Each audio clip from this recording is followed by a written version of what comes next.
last year, and it's starting to open up, which is great.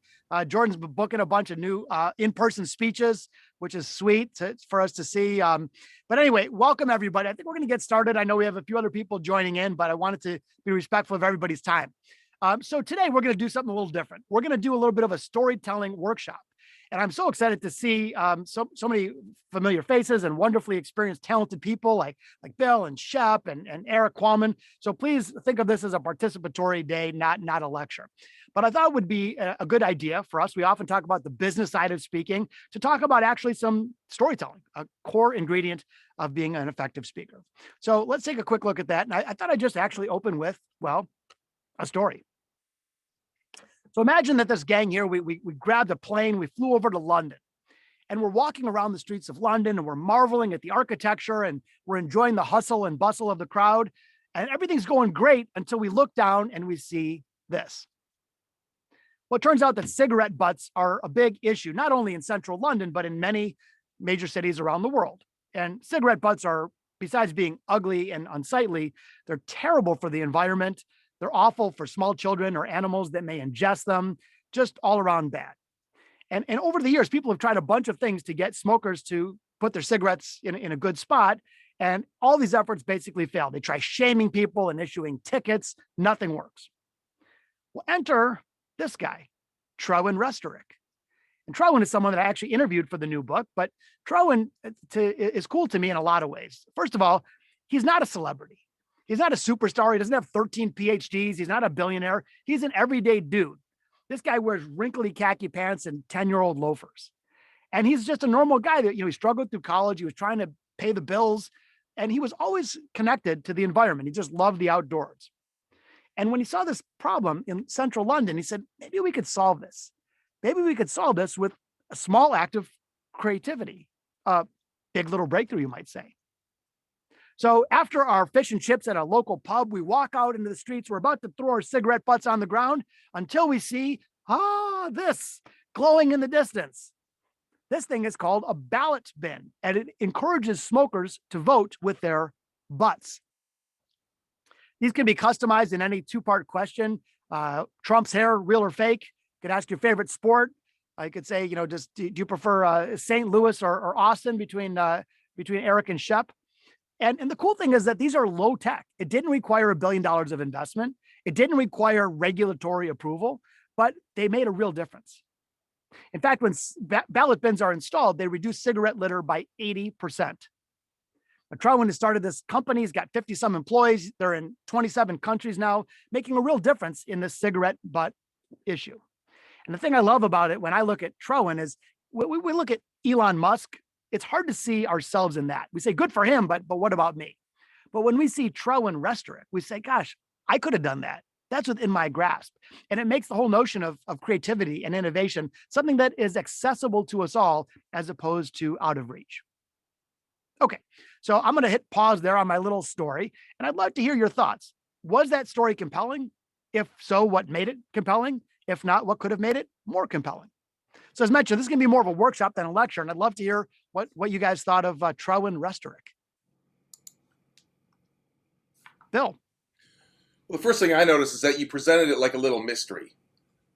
I mean, here was the problem, and then here's this guy, so we're all like, oh, what did he do? And the fact that you set him up as an everyman, which is great. But again, it's that mystery. It's like I got to hear how they solved the problem. That's right. That's exactly right. Thanks, Bill. Any other observations? Shep. I like how you used the reference to Elon Musk and said, look, we can't identify with the guy unless we're multi-billionaires like you, Josh. Most of us can't identify with Elon, but we can identify with the everyday man who just got creative and came up with a clever idea. Well, I'd love to know more about this guy and where is he now? Is he now a gazillionaire because he's been selling these? Does he own the patent on this? Probably not. But I mean, the altruistic side of things is he made the world a better place. And how else did that benefit him as well? I just no, but I thought the story and the way you compared and allowed us to relate better, that makes sense. That's awesome, Shep. Thanks. And certainly if this was in part of a keynote, I would actually weave him into other parts of the keynote and answer some of those questions. But thank you for bringing that up. Eric Qualman, what did you think? No, I loved it. And as Shep mentioned, I like the tie to Elon Musk because it really brought it back home. And then also just the reveal of the image really it got me. I'm like, whoa. So you didn't like explain it. The image explained it for you. So I thought that was cool use of imagery. Thanks, man. And Irvine, it looks like you wanted to say something. Yeah, just even going back to the problem, it's a problem I want to, not only do I identify with, but I want it solved too, because cigarette butts are disgusting. So there was an emotional connection of disgust just with the problem. And so that just triggered me immediately to want to find out, how was this solved? And how can I get one for my town? Love it. Okay, cool. So I really appreciate your guys' input and feedback. As I mentioned, this is going to be a bit of a storytelling workshop. And so I'm going to unpack that story, but a couple others along the way today, and we'll get a chance to engage a little bit further. So again, what I wanted to do is really talk first about a couple myths that we can bust as we work on building ourselves up as master storytellers. First one is that, being a great storyteller requires massive courage. I'm a big fan, and I know most of the people on this call believe that practice sort of obviates the need for all kinds of courage. I mean, the more discipline we take our craft, the more we work at it, the less courage it really requires. The second thing is, to be a great storyteller, you have to have incredible charisma. And many of the people on the call today do have incredible charisma, but I don't think that's a requirement. In fact, some of the greatest storytellers of all time have been rather understated, quiet people. I think authenticity is probably more important than charisma. Once again, that storytelling is a gift that can't be learned. And to me, it's much more of a skill that can be developed. And finally, that, talent beats skill. And some of us may have some initial, propensity to be good storytellers, but I think we can overcome that with enough hard work. Point being that everybody on this call and everybody that's participated over the years with our crazy team here at the Reading Circus, I believe, has the ability to become a great storyteller should they choose to prioritize it and do the work. So I thought we'd pose this to the group. What's the difference between a story and an anecdote? Anyone want to share an opinion on this one?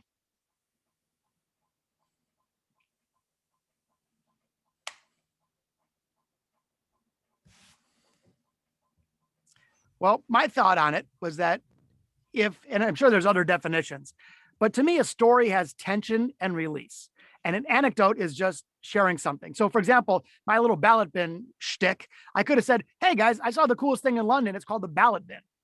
And that's sharing a fact, but there's no tension and release. There's no protagonist. There's no problem that later becomes solved. There's no arc to it. It's just simply sharing a fact.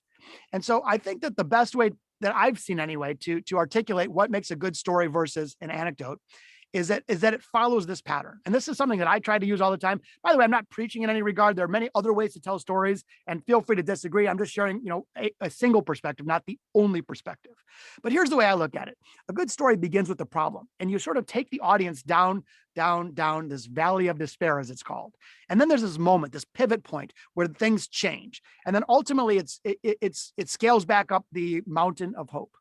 So in my little ballot bin story, we talked about, hey, we're in London, but all of a sudden, oh man, we're looking at these horrible cigarette butts and it sucks. And I didn't just then reveal the ballot bin. I said, it's bad for small children and it's terrible for the environment and people have tried and failed. And then this moment, where the thing is released, you get that sense that the things have changed.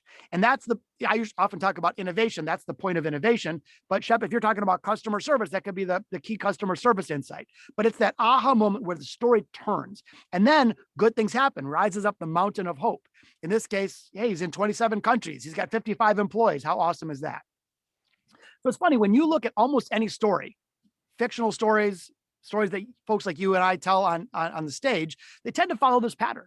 I mean, you take a look at Star Wars, one of the classic stories of all time. Everything started out great, but then all of a sudden there's the dark side and Luke is wrestling with his inner demons and he's learning to become a Jedi master and he's got to conquer Darth Vader. And there's this horrible battle fight. And then all of a sudden he's victorious. And then, life is good. And so the same little arc applies to movies and books and, of course, great speeches and great storytelling. I often try to think, too, about, and it's a little confusing, but if you think about an arc of an overall keynote, let's say it's a 60-minute keynote, Your keynote could follow sort of the same arc to a degree, even though inside it, there's lots of little stories happening. In other words, think about like one big loop with lots of little ones inside of it. So like in my case, the Valley of Despair might be in a broader sense why we desperately need creativity in the workforce, why the world has changed dramatically because of COVID and we need to adapt to changing circumstances, why things have been automated and outsourced. And if we don't develop and harness our human creativity, bad things can happen. So I'm sort of making the case throughout the talk. That pivot point is when I start sharing some of my research and insights. And then we end on a positive, bring people up the mountain of hope. So in the overall arc of my keynote, it's one big arc, but then in each little story, there are these little ones. Again, I'm sure there are other ways to do it. I don't profess that this is the only way, but it's an effective way for sure. Speaking of stories, a book that I'd recommend if you are, serious about getting better at storytelling is from a good friend of mine, Kendra Hall. It's called Stories That Stick. It's a terrific book. She did an outstanding job. There's some very fun things in it. It's well written. And I found it to be one of the best storytelling books that I've read recently. And inside there, she reveals something that I thought is a terrific framework that we can all benefit. This is Kendra's IP, not mine. But the notion is that before she starts a keynote, or even a story for that matter, she says to herself, what at the end of it do I want my audience to think, know, do, and feel? Think, know, do, feel. And then to a degree, she reverse engineers the content and the arc of her speech accordingly. So rather than saying, I'm going to give a talk on cybersecurity, one might say, what do I want my audience after my talk on cybersecurity to think about, to know, to do differently, to feel?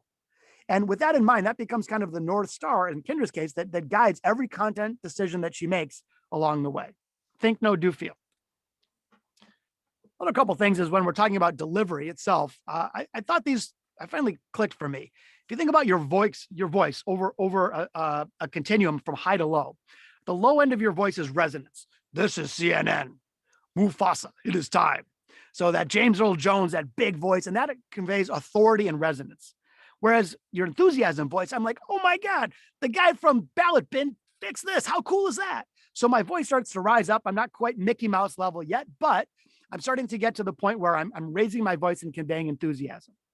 My recommendation is that if we deliver a speech at the same level, it's problematic generally. So the better suggestion is to sort of find your middle ground. What's your normal play? Like this is kind of my middle ground. And if I need to emphasize something with more resonance, I may choose to do so. But if I get really excited about something, I might bring my voice up a little bit. And just like in music, there's a little bit of an arc that goes back and forth that I find to be highly effective as it relates to storytelling. And essentially, your vocal quality or your intonation is going to match the content of your story. If I'm telling a story about children with terminal disease, and I'm all like, children with terminal disease, that would be a wild, horrible disconnect, and I'd be a total jerk. So obviously, that would be one that's more resonant because I'm more caring. That's more of a sad type emotion. Whereas if I'm saying, I just won the lotto, that'd be kind of weird. Why aren't I excited about it? Why aren't I more Mickey Mouse-esque? Anyway, the point being, think about your own vocal range and grab your center point. And then as you're telling stories and bringing people on an emotional ride with you, as well as a content ride, enthusiasm is up, resonance is down. Another thing I found interesting is the notion of emotional transfer. So this is, I believe, Diana Ross's daughter, who's a very famous actress. But I just look at that face like you don't even know what she's thinking. And how can you not smile? Like it's impossible not to feel that, not just see it, but feel that. And I think what she does in her acting, and I've seen her even some TV commercials, is she's so like excited about things. You as the audience can't help mirror that emotion. I'm excited because she's excited. Now, if there was somebody delivering a very solemn talk about survivors of a nuclear holocaust or something, I would also have an emotional transfer, not this particular emotion, but a different emotion. The only reason I bring this up is I've seen speakers, and maybe you have too, deliver great content. So if you read the transcript, it would be very good. But their emotional state is not mirroring the arc of the content. So when they're talking about something really serious, they're really too excited, or maybe when they're talking about something really excited, they're a little too serious, and there's a mismatch, just like we were talking about with our vocal tone.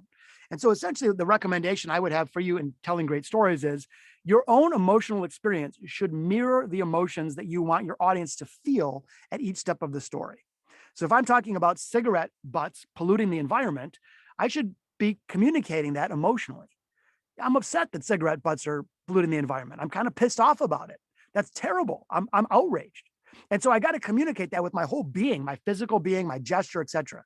And if your emotional communication is in contrast with your content, people will believe the emotion more than the content. Just keep that in mind. And just again, what I try to do is if I'm mapping out even segments of a talk, you could use like different colors to think about it. Like if bright green is real excited and dark purple is real somber, what emotion do you want at each step of the way, and how do you want them to feel along the route? Cool. A couple other thoughts. People have asked me about this a lot, and I know we have many seasoned pros on the call who may have some other tips, but a couple of things for conquering nerves. One is to nail your launch line. That very first line that you say. I find that, when you take the stage for the first time and the adrenaline's going and you're seeing all the audience at first and you're kind of getting acclimated, that's a pretty easy spot to trip up. And if you blow a first couple lines, it's hard to correct. Whereas what I try to do, even to this day, after 1,000 keynotes, is when I'm hearing my name being introduced, I already know my bio. I don't have to pay attention to that. I'm instead saying my first line 4 or 5 times in my head. So by the time I get to the center of the stage and belt out my first line, that launch line is solid. And I find that when you launch strong, you continue strong. A couple other tips if you have nerves. Taking a huge deep breath is a really good one. It's kind of an obvious one, but I think a really important trick. When we get nervous, we tend to do shallow breathing, and then it just is a downward spiral. And so another thing that I try to do, again, I've done this a lot, but even to this day, before I take the stage, I'll just take a big old deep breath. Big chest breath, fill your lungs with air. And then when you get out there and hit that launch line, the nerves have been, they've subsided.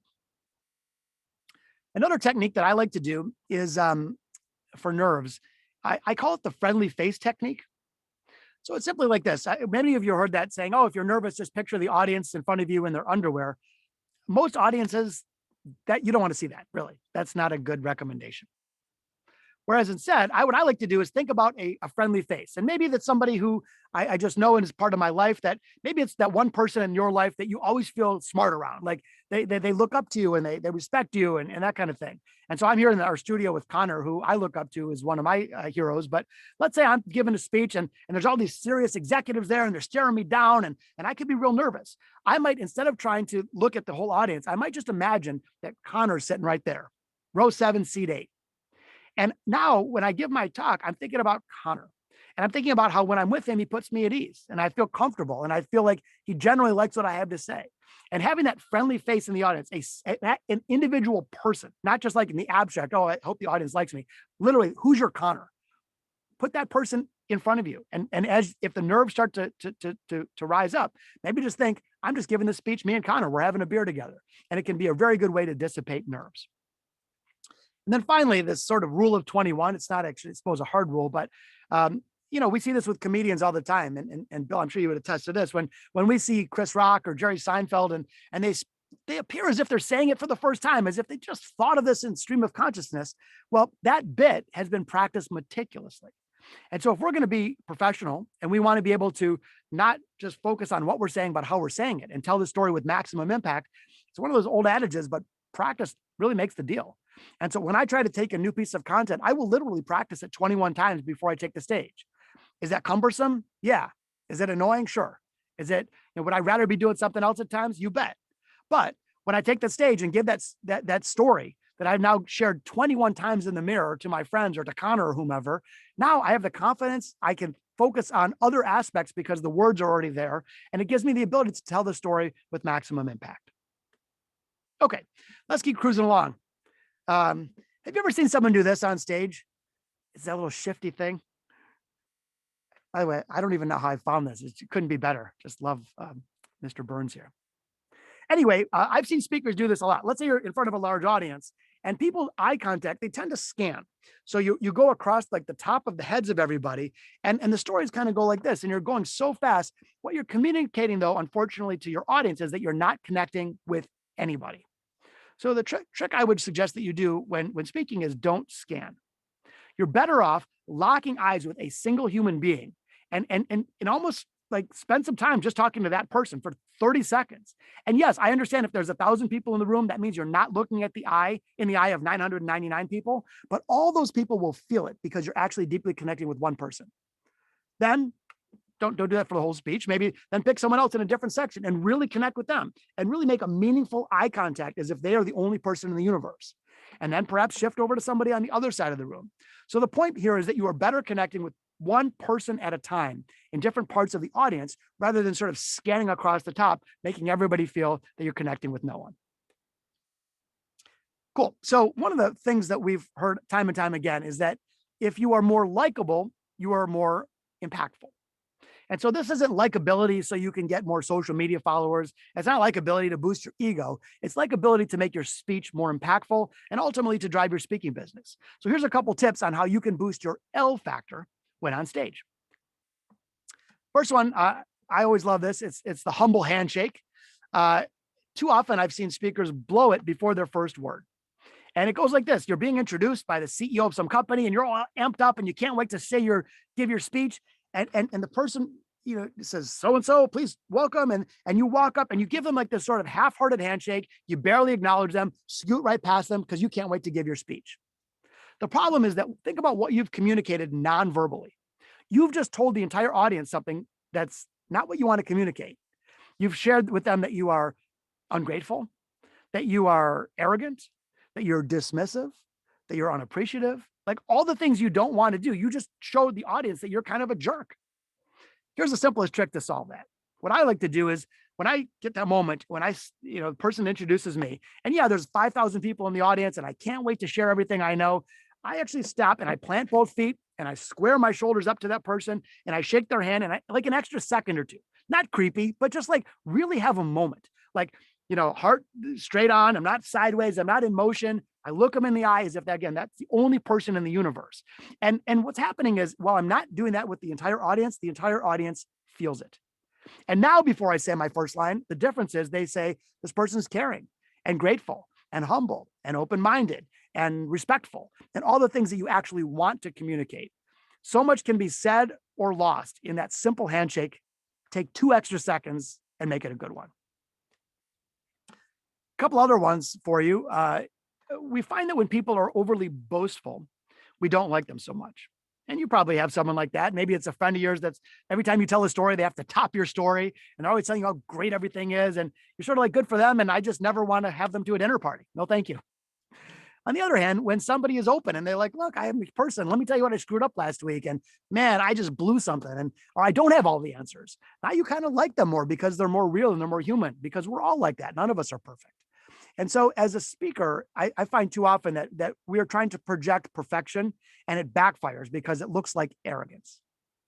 Instead, I think, especially if you share a story of how you screwed something up or where you made a mistake and what you learned from it, or you show your own uncertainty and vulnerability. You're not trying to undermine your authority. You're more so trying to communicate that you're a normal human being that doesn't mind sharing a little bit. I noticed that Sterling is on the call recently. Just now, Sterling Hawkins, one of our favorite people. And Sterling just gave a talk to 86,000 people at MDRT. And we were chatting about it the other day. And he shared a story. I won't steal his story, but he shared a story about a time in his life that was really painful. He had a wonderful, remarkable success that sort of crumbled.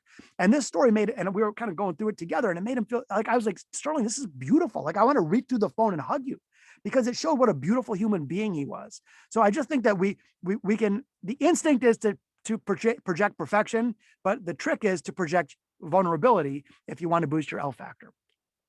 A couple other ones. This one I really think is so important, which is noble intent versus selfish intent. I don't know if you've seen This Is Us. It's a wonderful show. I'm actually not all the way through it, but it's just great. But at one point, this young man here who you see, the dad, this is his son whom he adopted, and he was about to go out on his own and start a business. He hated his corporate job, which was steady, good income. He wanted to pursue his dream, but he learned that his son here was really a gifted child. He was very, very smart, and he got accepted into this elite private school. And the thing is that he couldn't take this entrepreneurial plunge and still have confidence that he could pay for his son's school. And so this dad in the show, who's like this wonderful guy, you just love him. Here he is talking to his son saying, we're absolutely going to send you to this school. No problem. Never mention it. He didn't begrudgingly say it. He just did it because it was the right thing. And here, in other words, what's happening is he had a noble intent. He was doing something for the good of others rather than the good of himself. Now imagine the opposite happened. Imagine he said to his wife on the show, forget him. Public school is fine. I'm pursuing my dreams. I care about me. You're like, what an asshole. And so the whole premise here is that when you're communicating your value, the more you can communicate that in the context of service to others, it's not just like, hey, here's how you can make a bunch of money. It's like, hey, here's how you can take these skills and make the world a better place. It's just a different message. So the more you can focus on what intent is being projected, is it a noble intent or a selfish intent? Noble obviously implies more likability. The other thing, I tend to do this naturally because I'm like just like smiling, but look at these pictures of Jen Aniston. Like, how can you not smile when you see that? It's like, I think it's physically impossible to look at Jennifer Aniston and not smile, because look at that. It's like our whole body is smiling at you. And don't forget, if you want people to be having a great time and you're all serious there's a disconnect there. Actually, one of my favorite speakers is a good friend of mine, Peter Sheehan, whom I love dearly. And he is one of the most fun people off the stage that I've ever met. Like, he's hysterically fun. He's adventurous. He's like this awesome guy. And I watched him give a speech one time and he was like so serious. And I said, wait, what did you do with Peter Sheehan? What happened? And we joked about it afterwards and stuff. And, but he was trying to be professorial and be this authority as opposed to just being himself and smiling. And he's, by the way, I'm not criticizing Peter behind his back. We tease each other all the time, and I love and admire him deeply. My only point here to you is this: have fun with it. And if you're not having fun, how can you expect your audience to have fun? Instead, you combat that. You boost your likability with this whole body smile. Okay, so with those as a few kind of benchmarks or premises, I thought we'd just do a couple more stories. And what I'd love for you to do is I'll tell a story and we'll just open it up. And I'd love to hear your observations on any of these. Did we take them down the valley of despair and bring it up the mountain of hope? Did I share sort of richness and detail to put you in the story instead of just tell you about the story? Was the likability factor there? Was the noble intent? All these different principles. I'd love to get your observation. And by the way, coaching, because I'm sure I will not do it just right on each of these examples. Okay. So before we dive into our workshop exercise, does anyone have any questions or observations? No, I just want to tell you thank you. Go ahead. I'm sorry. No, I just said I just want to tell you thank you. I mean, a lot of it's things that we know, but it's also being reminded on revisiting, no matter what level you're at, revisiting the not only the basics, but then how things have shifted with how presentations are being done now. Thanks, brother. Great to see you, by the way, Ford. I'm always happy to see my man. Okay, let's take a look at this example. And then again, we'll do a quick story, open it up and get your thoughts. Oh, sorry, my phone's ringing. Let me turn that off. First tip of telling good stories, turn your mobile ringer off. There we go. Okay. No, kidding aside. So this is a woman named Melissa Tabs. And Melissa, her family was from the old country in Italy. And they were a multi-generational family of ice cream makers. They made these beautiful sorbets and gelatos. Anyway, eventually Melissa decided to move to New York City. And now she wanted to continue on in the ice cream business. She grew up in the ice cream business. But the problem is that how do you compete selling ice cream in a city as competitive as New York? And this was not easy. I mean, how are you going to possibly compete selling the same bowl of vanilla ice cream that everybody else does? Hundreds of other ice cream people in the city. And Melissa was worried. I mean, she was genuinely concerned that she wouldn't be able to carry on her family tradition. She wouldn't be able to make a living. So she said she had to get creative. She had to add a little extra something. And one of the principles that I often talk about in my new book, by the way, my shameless plug, Big Little Breakthroughs, is a principle called Don't Forget the Dinner Mint.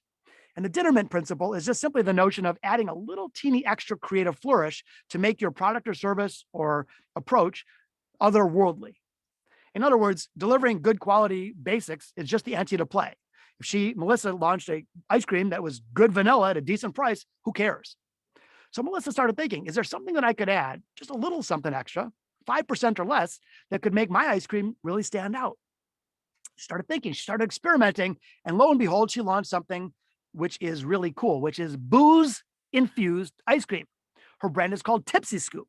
I mean, come on, who doesn't want to try cake batter vodka martini ice cream? How cool is that? Or what about dark chocolate whiskey salted caramel or raspberry limoncello sorbet? Now, proportionally, the alcohol is way less than 5% of her overall cost structure. She's got her insurance and her ice cream place and her packaging and all that, but it separates her from the competitive pack.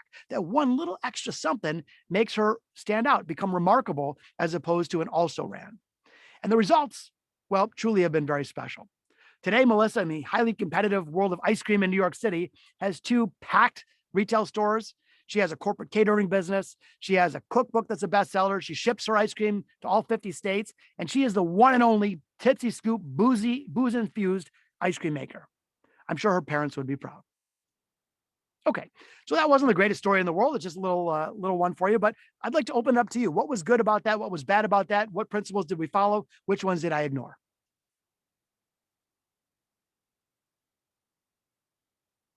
And who wants some ice cream? Have you tried it? I have tried it.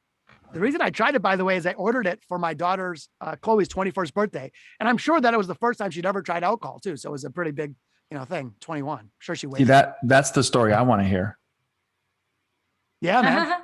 Well, the one thing that I would say is that I think it's a fabulous example of something that could be just relatively mundane. Somebody started an ice cream. I mean, I know somebody who did the same thing with a bakery and he calls them booze cakes or something like that. But I think the way that you told the story with the elements in it, you created something that was just kind of, hey, somebody started ice cream with booze.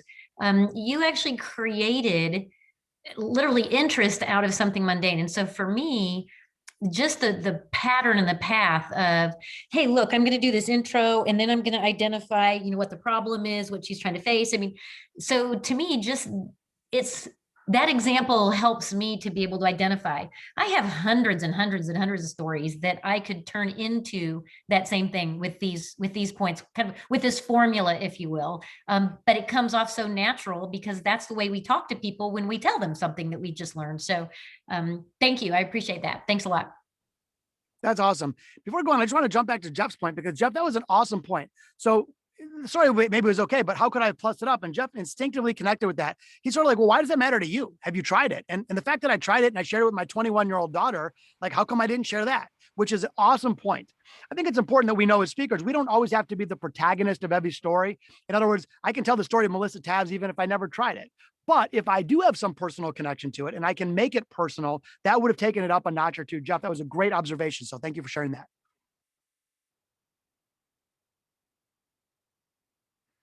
Any other thoughts or observations?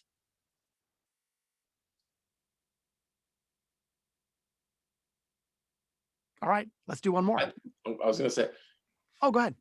yeah, I was going to say it's interesting, the relatability, and then being in the innovator space that you're in is someone had a problem and they had to innovate a little bit. And so I think it gets your audience mind kind of open to, it makes it personal for them. They're thinking, oh, that she made one little change and it completely changed her business and now she's successful. And so I think for the audience going, what am I going to get out of this talk? Just from a little story, now they're going to be even more locked in to your keynote going forward. Thanks, Joe. I do like sharing stories like this. I don't like sharing stories of Netflix and Apple, not only because they're trite and cliche and overplayed, but again, it's hard for us to see ourselves in that. We say, oh, look what Jeff Bezos did. Like, yeah, great. I don't have $172 billion around. But when we look at Melissa Tabbs, we say, oh yeah, I could kind of see myself doing that. So Bill, did you have something you wanted to add? Yeah, the only thing I was thinking when you were, or after you were done with the story, it's a great story. And again, it's about a simple thing, ice cream. Who can't relate to ice cream? The only thing I might consider adding, especially virtually, because engagement is so much more difficult virtually, is when you say she had to add, she needed something extra, like the mint. What's the thing she added? I think I would ask the audience, not necessarily to chat, but just say, imagine that's you. What would you do? Well, here's what she did. Just something like that gets them as participants in the story. And again, you're not asking, like, okay, let's go into breakout rooms and decide that. But just a little bit of a pause so that now you've asked them a question, so they're now actively engaged. And again, more actively engaged in the mystery, like, oh, here's what I might do. Oh, I wonder if she did what I did. So now you're kind of engaged on a double level because you want to see if you're right, if her solution was your solution. So good, Bill. That's an awesome point. And there are other ways we could drive engagement. If we wanted to build the story out even a little bit longer, you're right, not breakout groups, but after you start saying chocolate limoncello or whatever, say, all right, everybody, just take 15 seconds and type in the chat window, what are some boozy flavors that you'd like to see? And someone types in, margarita, whatever. I mean, it might be kind of fun just to engage the audience in that regard also, because you're right, people staring in front of a Zoom camera too long get pretty dull. So awesome. Okay, let's move on to this next story, and we'll do another quick little workshop exercise. So in this one, I just wanted to preface this by saying this would be at the end of a talk where I'm revealing 5 core obsessions of everyday innovators. So what I'm going to do here is sort of interesting. And actually, this is one of my favorite ways to close a talk. Maybe not the final shebang, but starting to bring it home. Instead of me saying, I've covered 5 points today, and I'd like to summarize my 5 points, I sort of take them through a story. And right when we get to the bottom, right where we talk about that pivot point, I almost say it's almost like taking a pause from the story with a commercial break from our sponsor, which is these 5 core points. So I sort of take people down this right at that pivot point.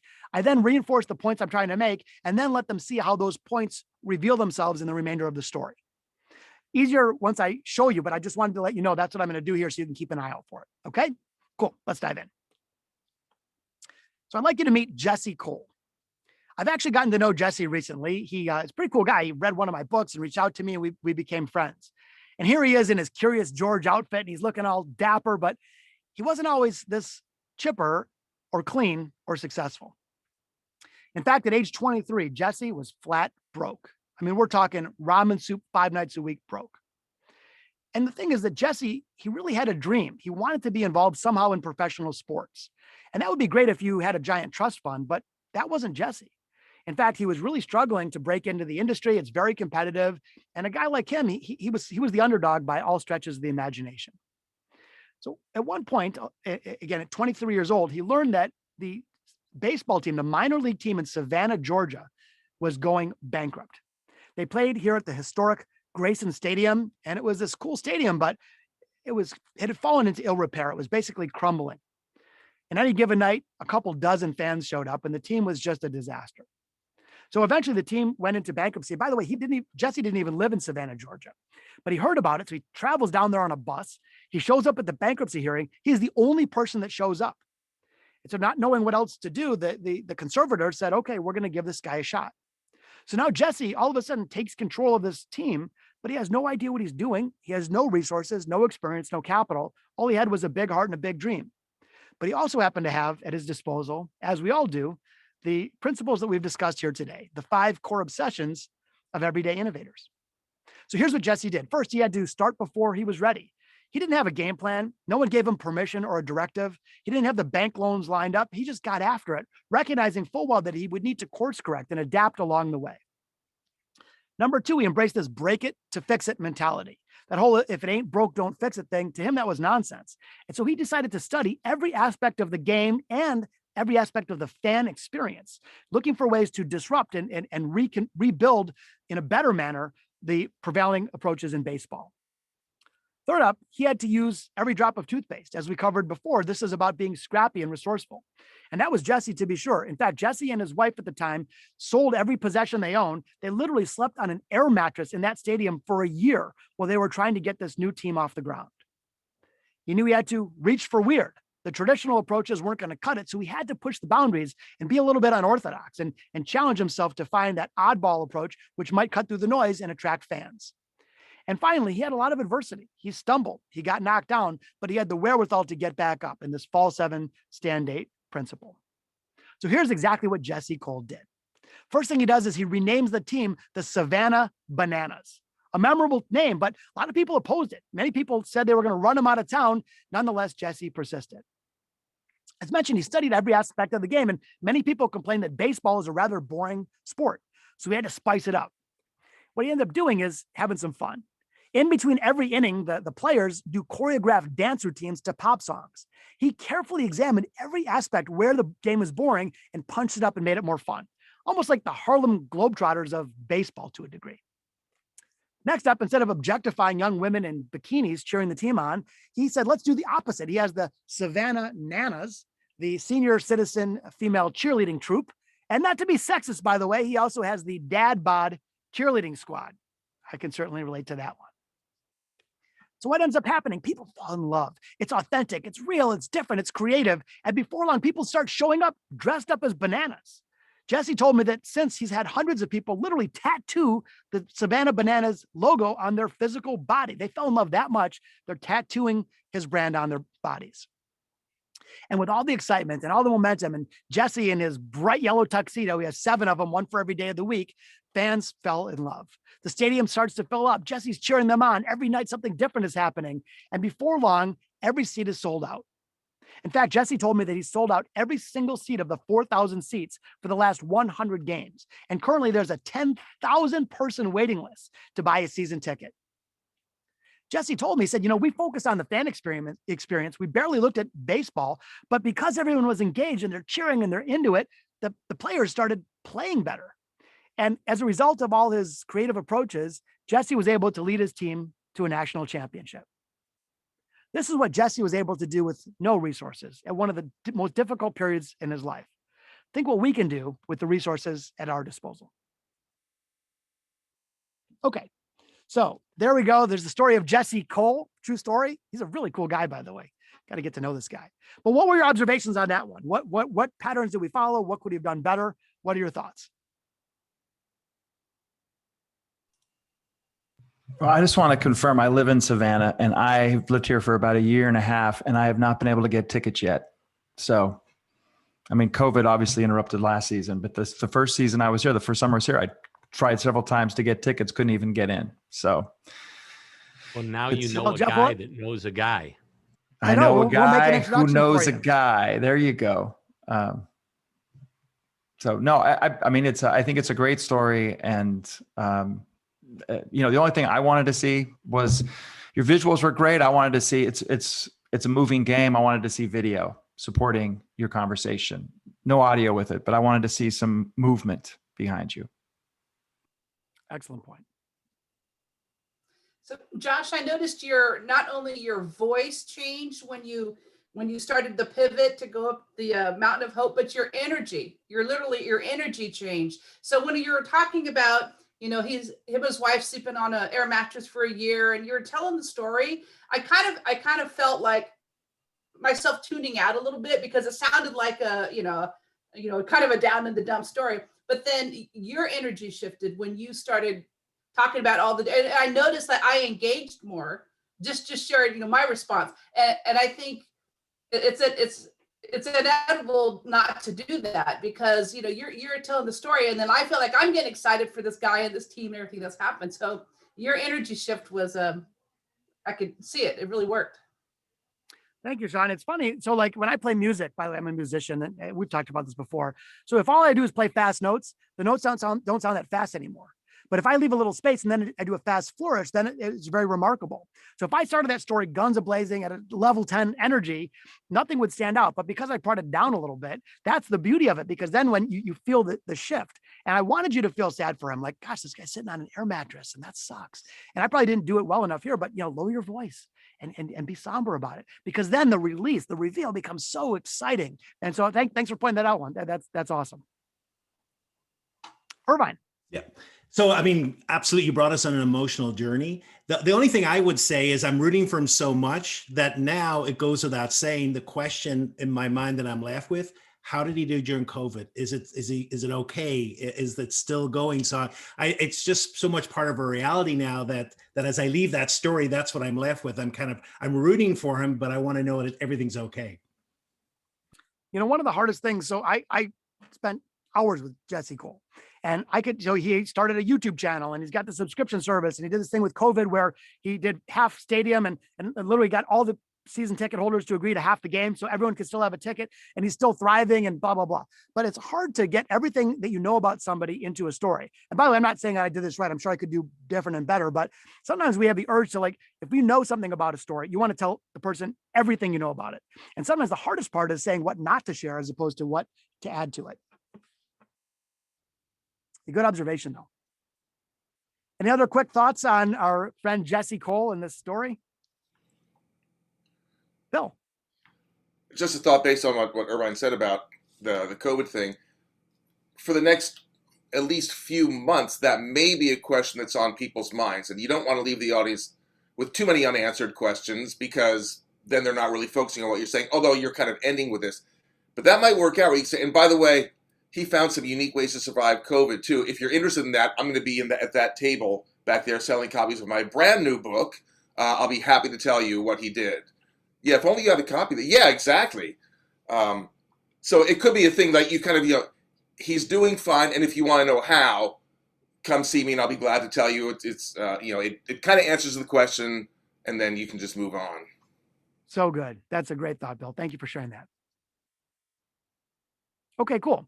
So again, I wanted to actually do this today as more of a workshop where we're showing some things in action. I certainly don't profess to make that these are perfect, and there's many better storytellers than me. I just want to give you a flavor of it. And so you can start to see some of these patterns and tips play out in real time. So before we open it up to questions, I would love to do a quick lightning round.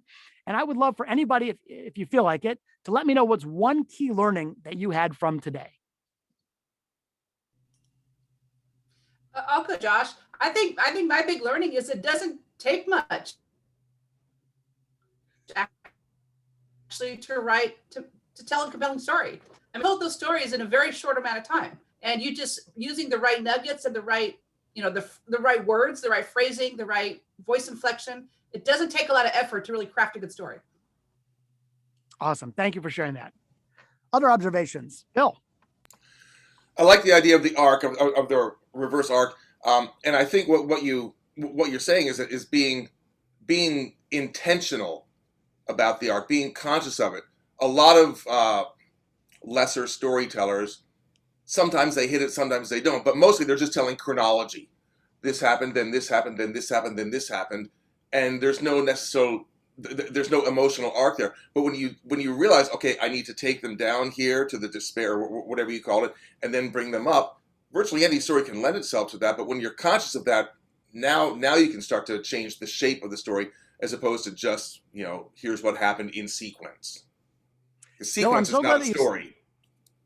Correct. And I'm so glad that you said that, because I think all three of the stories that I shared today were in sequence, but you're 100% right. They don't need to be. And I'm sure you've seen this before. Well, they were in sequence, but you also crafted the emotion. I mean, you created that little mystery. You started with problem, exacerbated the problem, then went to solution. So it was in sequence, but it was sequence within a model, within a context. Better said. I guess the point is you can still be in that sequence, but not be in the same chronological order. All three of my stories were the same chronological order, but they don't have to be. I'm sure you've seen a movie or a TV show, and the opening scene is like this horrible crash and people are rushing to the hospital. And then all of a sudden they do a flashback, like, 2 days earlier. And then you actually go up through that point and then through that scene to the end of the story. So you can follow the sequence is my only point, and it doesn't have to be in chronological order the way that I did in these examples. Thanks for pointing that out. I like the Kendra Hall comment, and I love that. It's kind of like start with the end in mind. What do you want to achieve with this story, and are we able to get there after we work it out? Yeah, I totally agree, and I love the way that because I would often think like, all right, what do I want them to do? But I love that she hit it on all 4 planes. What I want them to think, know, do, and feel. And so being able to look at all 4 of those planes, I think, is very, very helpful. Any other key learnings anyone would like to share? Practice. Oh, David, there you go. You're on mute there. No, sorry. For me, it was practice. I mean, I love how you not only told us, of course, and gave us the advice that we should practice our storytelling, but you also pulled together a few people and practiced yourself telling these stories and got some feedback. And perhaps what I took away is that we should gather a few friends and practice a few stories on them. So thank you. You bet. Eric Qualman, looked like you wanted to say something. Yeah, I love the what not to share, because I think with all the experts here, sometimes we fall into that trap to where you go 5% of the room knows this nugget. I need to kind of, for disclaimer, say it, but then you realize, nope, that's good for an article, but not for the story. I got to go to the 95% of the room. And I also love the personal piece, because something that I've found surprising over the years was I'd reluctantly tell a personal story. And then all of a sudden you get the feedback back, and that's the part they like the most. And so for some of us, it's like taking a step out on that limb. But like you mentioned, Josh, if you can make it personal, then all of a sudden it ties back to the audience. I mean, intuitively, you think that makes sense, but as individuals, sometimes you're like, why do they want to hear about me? That's such a good point. It's obviously it's a fine balance. Like Eric, you're not this way at all, obviously, but some people think that their job as a speaker is to tell their own war stories, and it's me. It's all about me as a speaker. And truly, a great speech is about the audience, not the speaker. And so, if you have a compelling story and you weave it in from time to time in service of the audience, killer. But if all you're doing is boasting and telling war stories, not so killer. But your point, I tend to do the opposite too, Eric. I have a fairly interesting background, at least I think, but I rarely share stories that are personal, and I probably should inject more of myself than I do currently. So that I took away that too from Jeff. Thank you for that. David, it looks like you wanted to say something. Yeah, no, I appreciate it, Josh. This was fantastic. It's very helpful for a novice like me. What I really took away that I think is critical, at least for me, is telling stories where people can see themselves in the story. Oftentimes you'll have a great story that you think absolutely matches the point that you're trying to, or the message you're trying to convey. But like you said, you're not Elon Musk or you're not Bill Gates. So is there another story that better relates that same point? And thanks again. Yeah, thank you. David, I think it's exactly right. It's back to Kendra Hall's think, no, do, feel. So if I've thought about this often, like I've been playing music for 40 years. Shep and I have jammed together, and there was some other musicians on the call. But I'm tempted to be like, oh, I want to play guitar throughout a speech all the time. But then it's like, look what I can do, as opposed to look what you can do. And so it's really being very deliberate about choosing stories and content. And so what's going to make the biggest impact on your audience more so than what's going to make you feel the best presenting it. All right, cool. So we're going to do one other quick lightning round question before we say goodbye. What's one do different that you maybe picked up today? What's one thing, if any, that you might choose to do differently having spent the time here with us today? I think for me, Josh, it'd probably be just to repractice a story, and just like what Jeff said, get a few of my buddies together and say, okay, I'm going to tell this story, and then really get that feedback from critical thinkers that are willing to call me on my crap, or should I say shit? Okay. Or that's so good. I recently heard that these amazing Hollywood people, there was like George Lucas and Steven Spielberg and a couple other people, they had this little gang, and they didn't really talk about it much. They didn't have like a name for it, but they basically reviewed each other's work and were really hypercritical and challenged them to become better. And they said in some article that they all became better as a result of it. So the notion of having that mastermind team or the group of people that are not just going to tell you what you want to hear, but tell it to you straight. Hey, at this point in the story, what if you did this differently, to give you critical feedback? I think workshopping through a story is a great way to get better. So thank you for sharing that. Any other do difference? Irvine. Yeah, I loved your idea about, going through stories and actually using different colors to even highlight different emotions. So for me, it's just an idea of, have I better clarity around what emotion am I trying to express and what emotion am I trying to impart, and how do I want people to feel? And I think that's a really interesting way to go through stories. Thank you, Irvine. Just building on that for a second. So we all probably have a default. So like some people are very professorial and they're very super intellectual. And so their default might be data and facts and figures. Some people like me are very like heart focused. And so I might be less data and facts and figures and more humor or more love type stories.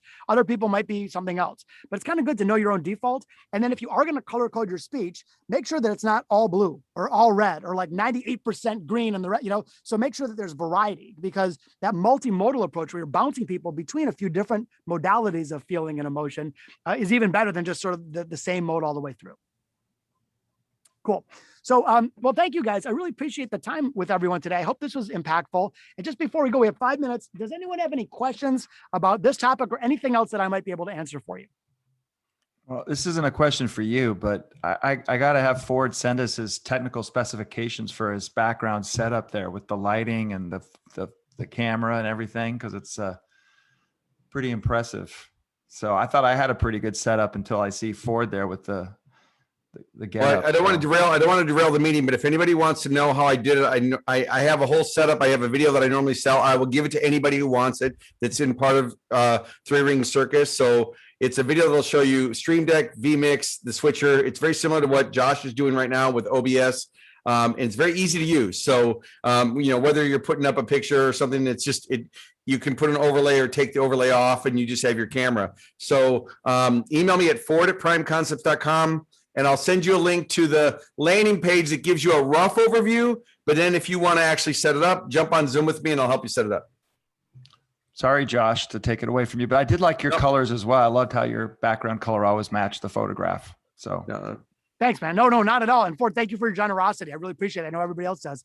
No one's been as Prime... generous as you. Oh, you're very sweet. Thank you. Bill. Just want to circle back to what Shep said in the very beginning. Apparently, you've got a new book out. What can we do to help you with it? Why, I'm so glad you asked, my friend. This is a new book called Big Little Breakthroughs, How Small Everyday Innovations Drive Oversized Results. I feel like a game show host because I'm hawking my book so often these days, but no, really, it's very nice of you to say. What would really help me out is, I mean, look, if you want to buy a copy, awesome, of course, but even if you don't, a review on Amazon would be deeply, deeply appreciated. As you know, the Amazon algorithms all kick in. So if you are putting reviews in there and there's enough stars and it all works to, so if you'd be generous enough to do that, I'd be deeply grateful. And, I do want the book to be a commercial success, obviously, but I really think it's going to make a difference in people's lives. So I hope that you and others enjoy the book too. But thanks so much for saying that. Lastly, if you feel like sharing it on social media in any way, I would be deeply grateful. Tag me, I'll respond and everything. But thanks, man. I really appreciate you offering. Any other questions that I could answer for my Dreaming Circus family? All right, cool. Well, listen, Josh, I wish everybody, oh yeah, go ahead. Just a real quick question. Do you ever use images in your slides when you're telling stories, or do you tend just to stick to the story itself with no slides? Oh yeah, like I did today. I use images. I use images all the time. I don't use a lot of text, as you probably noticed. I mean, here actually I use more text than normal because it's a different format. But if you look at a keynote deck of mine, there might be 100 images and 6 words. And so I generally do use very high def, rich imagery to support storytelling. And I will use video from time to time, as someone pointed out, motion graphics and such, but very little text, lots of imagery. Okay, thanks. Sure. All right, cool. Well, as always, we're here to help in any way we can. I really appreciate it. In these challenging times, let's stick together as a family. I will just leave everybody on a positive note. I've talked to so many bureaus in the last month because we're talking about the new book and all that, and everybody is feeling a lot of momentum. I mean, we're coming through a terrible year, probably worst year we've all experienced, but there's pent up demand for in-person speeches, and we've now validated the secondary delivery channel of virtual. And so the forecast anyway, from the people that are closest in the industry, is that 2022 should be the best speaking year of all time. And hopefully the back half of this year is strong as well. So I wish everybody continued success. Stay safe, stay strong. Thanks again.